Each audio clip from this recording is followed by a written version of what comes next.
Bonjour à tous, bonjour à toutes. Bonjour Lana. Bonjour. Aujourd'hui, on va parler de la paracha qui s'appelle Matot. Matot. Ok, oui. Donc Matot.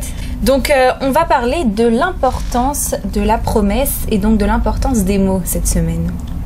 Vas-y Talia, qu'est-ce que tu peux nous dire? Ouais, mais je vais pas trop. Enfin, c'est vrai qu'on parle beaucoup de l'importance de la promesse d'Enedarim dans la paracha, mais moi je voudrais en profiter pour parler, mettre du poids des mots. À partir du moment où on dit quelque chose, la façon dont on va le dire, le message qui va être passé, à quel point ça a une importance qui est très très fort. Et c'est peut-être l'une des choses principales sur laquelle on peut travailler pendant ces jours-ci, qui sont les jours où on fait un travail pour arriver à reconstruire le Beth Mikdash, pour que ce soit mieux, pour que les relations soient plus positives.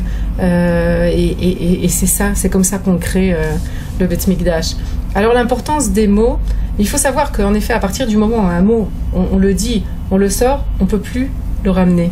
Et du coup, il faut réfléchir 2 fois avant de parler, à savoir aussi comment parler, sur quel ton le dire, quelle intonation employer.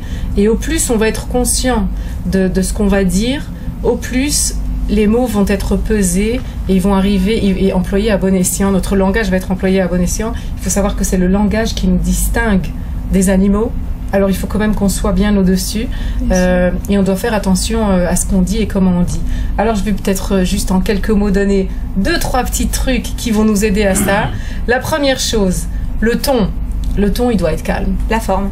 Le ton. D'abord le ton, il doit être calme. Ça veut dire que si on a un volume entre 0 et 10, on dépasse jamais le 3. Ça c'est clair. La forme, c'est aussi le langage qui est employé. On ne descend pas au langage de la rue.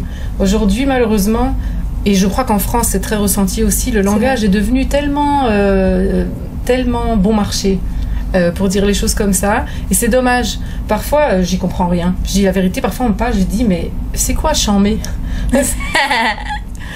Chambé c'est quoi? Alors on me dit chambé c'est méchant en verlan. Je dis oui, mais pourquoi quelque chose qui est bien il est méchant, il est chambé? Il y a tous des mots comme ça qui sont employés, qui sont des mots très légers.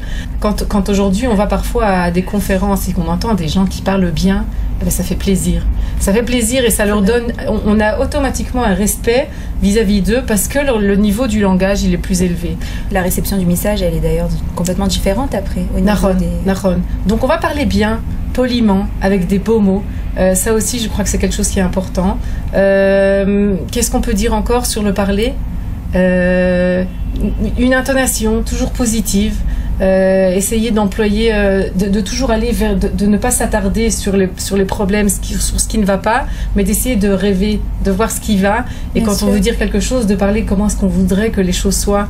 Ça, c'est quelques petits, en hébreu on dit tipim, petits conseils pour mieux parler, pour que nos messages arrivent à bonne destination et qu'on arrive vraiment à faire un monde meilleur autour de nous.